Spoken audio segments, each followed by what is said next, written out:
उत्तराखंड की खबरों का रुख कर ले तो उत्तराखंड में गुलाबी ठंडक के बीच अगले 10 दिनों के दौरान बीजेपी सूबे का सियासी माहौल गरमाने जा रही है। दरअसल इन 10 दिनों के दौरान प्रधानमंत्री नरेंद्र मोदी और केंद्रीय गृह मंत्री अमित शाह प्रदेश के दौरे पर आ रहे हैं, जो सूबे में कई कार्यक्रमों में हिस्सा लेंगे। प्रदेश में अगले साल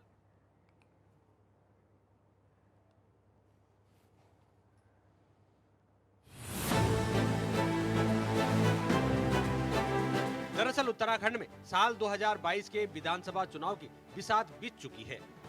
इसीलिए प्रधानमंत्री मोदी और गृह मंत्री के इन दौरों को खासा महत्वपूर्ण माना जा रहा है। गौरतलब है कि प्रदेश में अगले साल की शुरुआत में विधानसभा चुनाव होने वाले हैं। इसके लिए भाजपा ने अभी से मोर्चा संभाल लिया है। इसकी असल वजह ये भी है कि उसके सामने इस चुनाव में साल 2017 जैसे प्रदर्शन को दोहराने की चुनौती है। इसी को देखते हुए पार्टी ने अपनी चुनावी तैयारियों में कोई कोर कसर छोड़ने के मूड में नहीं है। इसीलिए पार्टी लगातार केंद्रीय नेताओं के कार्यक्रम उत्तराखंड में लगा रही है। पूर्व में रक्षा मंत्री राजनाथ सिंह और प्रधानमंत्री नरेंद्र मोदी उत्तराखंड का दौरा कर चुके हैं। अब इसी कड़ी में पीएम मोदी और अमित शाह के दौरे होने वाले हैं। केंद्रीय गृह मंत्री अमित शाह 30 अक्टूबर को देहरादून में जनसभा को संबोधित कर सूबे के चुनावी माहौल को गरमाने जा रहे हैं। 30 तारीख के लिए आज दिन में 3 बड़ी बैठकें भी हमारे जो महामंत्री जी हैं कुलदीप जी ये लेंगे, जिसमें महानगर के सब प्रमुख कार्यकर्ता, विधायकगण, मेयर, पार्षद सबकी बैठक होगी। और 30 तारीख की तैयारी के लिए सभी लोग पूरे उत्साह के साथ जुटे हुए हैं और मैं समझता हूँ कि हजारों की संख्या में यहाँ पर लोग आएंगे गृह मंत्री जी को सुनने के लिए। और चुनाव की दृष्टि से एक बड़ा आगाज यहाँ 30 तारीख को होने जा रहा है। प्रधानमंत्री नरेंद्र मोदी दीपावली के अगले दिन केदारनाथ में आदि शंकराचार्य की भव्य प्रतिमा का अनावरण करने के साथ ही वहां पुनर्निर्माण कार्यों का शिलान्यास और लोकार्पण करेंगे। माना जा रहा है कि इस दौरान वो उत्तराखंड को कुछ सौगात भी दे सकते हैं। अब ये साफ है कि सबके चलते अगले 10 दिन तक प्रदेश में सियासी पारा भी उछाल भरेगा। आसपास के जो भी काम पूरे हो चुके हैं और जो नए शिलान्यास होने हैं, आदि गुरु शंकराचार्य जी की जो भव्य मूर्ति है उसका अनावरण होना है।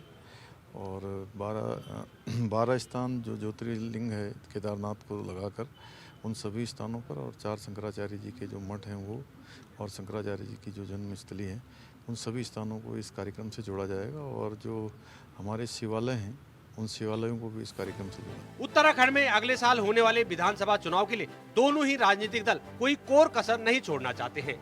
यही वजह है कि एक तरफ कांग्रेस परिवर्तन यात्रा निकाल रही है तो बीजेपी अपने दिग्गज नेताओं के दौरे करवा रही है। ऐसे में अब ये देखना दिलचस्प होगा कि साल 2022 के चुनाव में जीत का ताज जनता किस पार्टी के सिर पर सजाती है। ज्ञानेंद्र तिवारी, देहरादून, नेटवर्क 10। तो वहीं उत्तराखंड के मुख्यमंत्री पुष्कर सिंह धामी ने बद्रीनाथ धाम में पूजा अर्चना की और इस दौरान उन्होंने आपदा से जल्द उभर पाने के लिए प्रार्थना भी की। साथ ही प्रदेश की सुख शांति के लिए कामना की है। इसके अलावा उन्होंने कहा कि बद्रीनाथ धाम में बन रहे मास्टर प्लान के तहत किए जा रहे कामों को जल्द पूरा किया जाएगा और इसके लिए 250 करोड़ रुपए मिल चुके हैं, जिसके बाद बद्रीनाथ धाम को भव्य बनाने का काम जल्द ही शुरू होगा।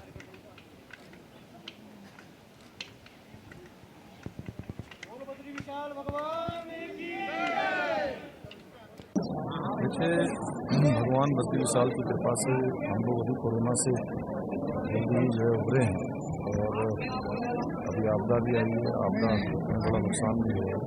मैंने भगवान से प्रार्थना की है कि हमारे प्रदेश में जो भी आपदा से नुकसान हुआ है जल्दी हम इसको ठीक कर पाएँ, सभी लोग इससे उभर पाएँ, पूरे प्रदेश के अंदर सुख शांति रहे। हमारे देश के अंदर जो है आज जो मोदी जी के नेतृत्व में काम चल रहा है वो तेजी से चले। तो उत्तराखंड में मुख्यमंत्री पुष्कर सिंह धामी की अध्यक्षता में कैबिनेट की बैठक की जाएगी और ये बैठक सचिवालय में शाम 5 बजे शुरू होगी। मंत्रिमंडल की बैठक में कई अहम प्रस्तावों पर मुहर लग सकती है। दरअसल प्रदेश में बीते दिन आई आपदा के दृष्टिगत आपदा के मानकों में संशोधन प्रस्ताव को मंत्रिमंडल मुहर लगा सकती है, क्योंकि आपदा मांगों में तमाम ऐसे मानक नहीं है जिसके तहत आपदा प्रभावित लोगों को मुआवजा दिया जा सके। इसके साथ ही मंत्रिमंडल की बैठक में गोल्डन कार्ड की खामियों को दूर करने संबंधी फैसला इस बैठक में लिया जा सकता है। वहीं 2001 में भर्ती हुए पुलिस कांस्टेबलों को 4600 ग्रेड पे देने के मामले पर भी कैबिनेट मुहर लगा सकती है, और जिसकी खुद मुख्यमंत्री पुष्कर सिंह धामी ने पुलिस लाइन में आयोजित एक कार्यक्रम के दौरान घोषणा की थी। आपदा प्रबंधन के तहत विस्थापन के संशोधन प्रस्ताव पर मुहर लग सकती है। इसके अलावा तमाम विभागों के संशोधित नियमावली पर कैबिनेट की मुहर लग सकती है। साथ ही राज्य के करीब 2.5 लाख कार्मिकों को दीपावली के मौके पर पुष्कर सिंह धामी सरकार तोहफा देने जा रही है। उनकी महंगाई भत्ते में 3% की वृद्धि की जाएगी। इसके साथ ही उनका डीए 28% से बढ़ाकर 31% हो जाएगा। साथ ही कर्मचारियों को इसी महीने बोनस भी मिलेगा। इन दोनों प्रस्तावों को आज राज्य मंत्रिमंडल की बैठक में रखा जाएगा, जिसे दिवाली से पहले एक बड़ा तोहफा माना जा रहा है।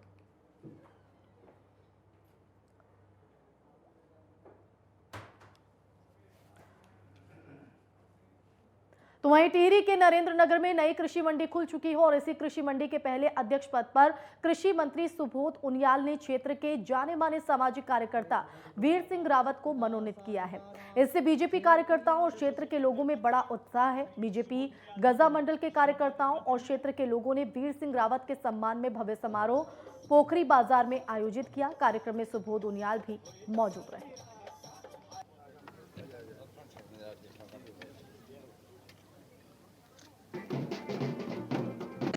सारे कक्ष जो है एयर कंडीशन है, जिससे खासकर सब्जी अदरक जैसे एक क्षेत्र है, उस क्षेत्र के काश्तकारों को जो ऑफ सीजन में अपने उत्पाद को मार्केट में बेचने का फायदा मिलेगा। जब वो सीजन होता है, जब दाम कम होते हैं, तो उस समय एयर कंडीशन जो रूम्स हैं इनका फायदा लेंगे। मेरी जो सोच है, ये नई मंडी जो बनी है, इसके प्रति ये सोच है कि मैं सबसे पहले किसानों के पास जाऊँ। किसानों को हम कृषि विभाग के माध्यम से, उद्यान के माध्यम से पहले कृषकों के और ज़्यादा से ज़्यादा कृषकों को इस मंडी से जोड़े। जो यहाँ कृषक जुड़ेंगे और ये इस मंडी को उत्तराखंड की पहाड़ की सर्वोच्च मंडी बनाएंगे। मेरी जो तो आगामी 30 अक्टूबर को केंद्रीय गृह मंत्री अमित शाह के प्रस्तावित उत्तराखंड भ्रमण को लेकर बीजेपी तैयारियों में जुटी है, जिसको लेकर बीजेपी देहरादून के रेसकोर्स स्थित बन्नू स्कूल मैदान पर महारैली आयोजित करने जा रही है, जहां लाखों बीजेपी कार्यकर्ताओं और स्थानीय नागरिकों की उपस्थिति में केंद्रीय मंत्री अमित शाह उद्बोधन कर चुनावी समर का आगाज करेंगे। इसी को लेकर बीजेपी तैयारियों में जुटी हुई है। हमारे राष्ट्रीय नेता और गृह मंत्री अमित शाह जी 30 तारीख को देहरादून में एक भव्य रैली को संबोधित करेंगे, जिसमें लाखों की संख्या में हमारे कार्यकर्ता और क्षेत्र की जनता उनको सुनने के लिए बन्नू स्कूल में ठीक 11 बजे पहुंचेगी। और ये कार्यक्रम में भारतीय जनता पार्टी का चुनावी कार्यक्रम है और एक विशाल रैली वहां पर उसको संबोधित करेंगे। तो वहीं 2022 के विधानसभा चुनाव के लिए उत्तराखंड में अब राजनीतिक गतिविधियां बहुत तेज हो गई हैं। इसी के तहत केंद्रीय मंत्री अमित शाह उत्तराखंड आने वाले हैं। तो कांग्रेस के प्रदेश अध्यक्ष गणेश गोदियाल ने उनके दौरे पर सवाल खड़े किए हैं और सवाल खड़े करते हुए उन्होंने कहा कि मैं उनके दौरे को इस तरह से देखता हूं कि भारतीय जनता पार्टी की डूबती हुई नैया को बचाने के लिए उनका ये अंतिम दौरा है। मैं अमित शाह जी के कार्यक्रम को मैं इस रूप में देखता हूं कि भारतीय जनता पार्टी की डूबती हुई नैया को उत्तराखंड में डूबने से बचाने के लिए उनका ये अंतिम प्रयास है और अपनी पार्टी के लिए वो प्रयास कर रहे हैं। मुझे उसमें मुझे उसमें कुछ नहीं कहना है, कोई ऐतराज़ नहीं है, लेकिन उस प्रयास पर मुझे निश्चित रूप में ये शंका है कि जिस मकसद से वो कांग्रेस के वरिष्ठ नेता हरीश रावत ने सोशल मीडिया पर एक पोस्ट लिखते हुए किसानों को संबोधित किया और एक बार फिर किसानों के मुद्दे को लेकर सरकार पर निशाना साधा है। हरीश रावत ने कहा है कि डीएपी और एमपी के मूल्यों को लेकर वो 29 अक्टूबर को अपने आवास पर मौन व्रत रखेंगे।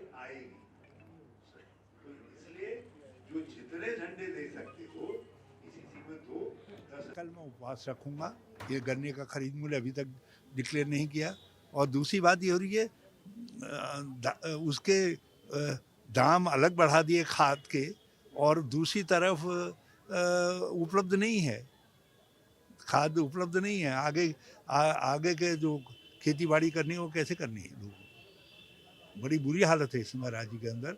तो ये सांकेतिक तरीके एक घंटे का मैं मौन व्रत अपने आवास पर रखूंगा। तो देहरादून में एक कार्यक्रम के दौरान प्रदेश के पूर्व मुख्यमंत्री और कांग्रेस के वरिष्ठ नेता हरीश रावत ने कहा है कि जब उनकी सरकार आएगी तो वो 9 नए जिले बनाएंगे। उन्होंने कहा है कि जिस वक्त हमारी सरकार थी हमने 9 नए जिले बनाने की पूरी तैयारी कर ली थी, लेकिन उनके एक साथी की वजह से वो मामला अटक गया। उन्होंने कहा कि हमारे कुछ सीमांत क्षेत्र के लोग बहुत व्यग्र हैं कि उनके जिले कब बनेंगे। साथ ही कहा कि मैंने 2016 के बजट में इन जिलों को बनाने के लिए 100 करोड़ की व्यवस्था की थी, लेकिन प्रस्ताव आगे नहीं बढ़ पाए।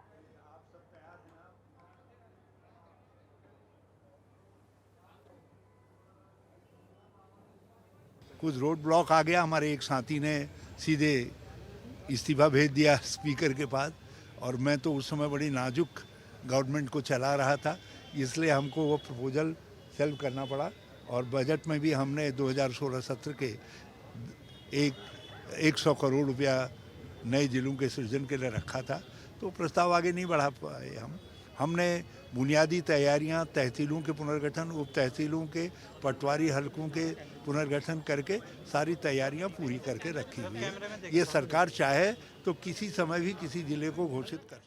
तो विधानसभा चुनावों के लिए अब ज्यादा वक्त नहीं बचा है और इसी के तहत बीजेपी के बड़े नेताओं का उत्तराखंड में दौरा तेज हो गया है।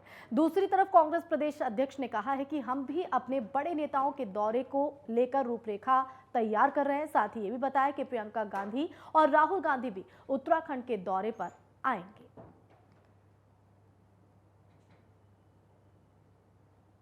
निश्चित रूप में बुलाया जाएगा। मैं अभी मीटिंग में गया था और मैंने वहाँ पर भी ये बात रखी कि आप लोग हमारे कांग्रेस प्रेसिडेंट और आदरणीय राहुल जी और आदरणीय प्रियंका जी और अन्य हमारे जो तमाम वरिष्ठ नेता हैं वो भी चुनाव के दृष्टिगत अपने कार्यक्रम दें, और कांग्रेस कमेटी एक कोऑर्डिनेट करके उनसे और अंतिम रूप में उन कार्यक्रमों को एक रूपरेखा देगी। तो वहीं मसूरी में महिला कांग्रेस अध्यक्ष जसबीर कौर ने स्थानीय लोगों के साथ मसूरी में पटवारी न आने को लेकर एमसीडी कार्यालय के बाहर सांकेतिक धरना प्रदर्शन किया।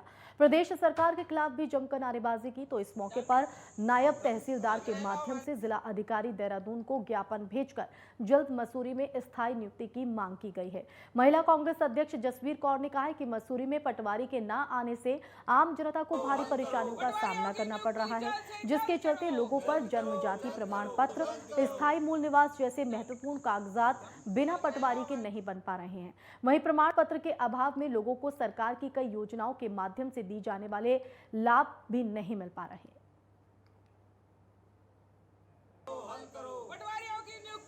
समस्याओं को लेकर यहाँ पर जो समस्याएं हमारे कचहरी से जुड़ी हुई हैं, जो हमारे पटवारियों से जुड़ी है, उनको लेकर हमने यहाँ पर धरना किया और ज्ञापन दिया है, क्योंकि यहाँ पर पटवारियों की कमी है। यहाँ पर पूर्व में 2 पटवारी थे और एक पटवारी जिनका देहांत हो गया, उसके बाद से यहाँ पर किसी पटवारी की नियुक्ति नहीं हुई और एकमात्र पटवारी हैं जो बृहस्पतिवार को यहाँ आते हैं, परंतु उस दिन भी वो किन्हीं कारणों से मसूरी नहीं पहुँच पाते, जिससे कि जनता को, छात्रों को और सभी को परेशानी का सामना करना पड़ता है, क्योंकि अब 30 नवंबर कई फॉर्म भरने की लास्ट डेट है। दिल्ली यूनिवर्सिटी में एडमिशन कराना है और मैं 1 महीने से जाति प्रमाण पत्र बनवाने के लिए पटवारी जी के चक्कर काट रही हूँ। कभी तहसील, कभी मसूरी। ऑनलाइन अप्लाई करने के लिए बोला, ऑनलाइन अप्लाई किया, उसमें भी कह रहे हैं मेरे पास लॉगिन आईडी पासवर्ड नहीं है, आप जाओ, आप ऑफलाइन अप्लाई करो। अब ऑफलाइन आए हैं तो वो आते नहीं हैं, हमें बहुत परेशानी हो रही है। लास्ट डेट है, लास्ट डेट के बाद सब खत्म हो जाएगा तो एडमिशन भी नहीं हो पाएगा। दिक्कतें बहुत ज़्यादा हैं जी, आम जनता को बहुत दिक्कत है। आय प्रमाण पत्र में भी प्रॉब्लम कर देते हैं, हर किसी की आय बढ़ा देते हैं, उसमें जितनी बताते हैं उससे 5-6 हज़ार ज़्यादा ही बनाते हैं। आरोप तो नहीं है, एक समस्या है कि यहाँ पर जो है मसूरी में पहले से 2 पटवारी तैनात थे, जो नियमित तौर पे हर हफ्ते में 1 दिन यहाँ पे आके जनता का कार्य, जिस प्रकार के जो भी सर्टिफिकेट जारी होते थे उनको जारी किया करते थे।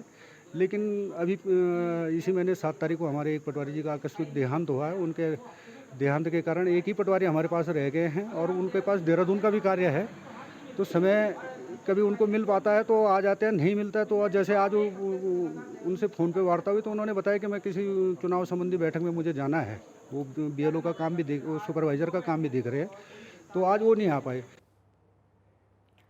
तो बाजपुर के ग्राम चकरपुर में कैबिनेट मंत्री अरविंद पांडे ने आपदा प्रभावित सैकड़ों लोगों को सहायता राशि के चेकों का वितरण किया।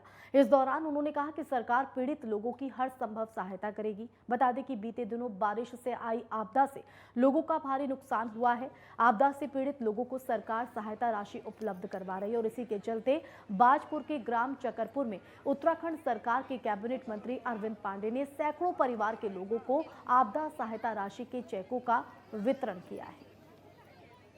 अतिवृष्टि आई और निश्चित ही इस अतिवृष्टि में जो आम गरीब जनमानस हैं और जो संपन्न लोग भी हैं, आपदा सभी की आई, सब लोगों का नुकसान हुआ है। इस घड़ी में जो आपदा का नियम है उसके तहत 3800 रुपये का चेक अनुमन्य है, जो हमारी सरकार ने तत्काल गरीबों को सहायता दिलाने के लिए, पीड़ितों को सहायता दिलाने के लिए दिया गया।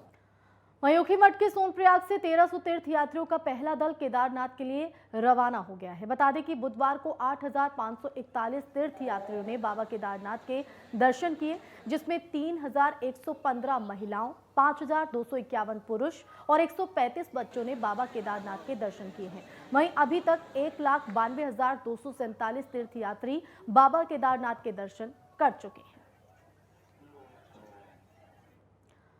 तो वहीं ऊखीमठ केदारनाथ धाम में धूप के साथ हुई दिन की शुरुआत और बर्फबारी के बाद मौसम सुहावना दिखा। तो बुधवार को केदारनाथ में जमकर बर्फबारी हुई है। तस्वीरें आपको हम बर्फबारी के बाद की दिखा रहे हैं, किस तरह से सफेद चादर से पूरी तरह से बाबा केदारनाथ की ये नगरी अटी नजर आ रही है। तो बता दें कि तीर्थयात्री सुहावने मौसम का लुत्फ उठाते दिख रहे हैं।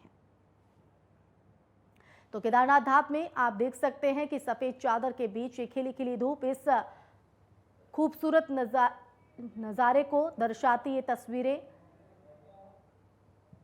तो इस खूबसूरत मौसम का लुत्फ उठाते हुए जो सैलानी हैं, जो श्रद्धालु हैं, वो भी नज़र आ रहे हैं। तो बता दें कि बर्फबारी का जो दौर है वो उत्तराखंड में शुरू हो गया है और आप तस्वीरों के जरिए भी देख सकते हैं कि इस बर्फबारी के बीच जो सैलानी हैं वो काफ़ी उत्साहित नजर आए। तो प्रशासन भी पूरी तरह से सतर्क है।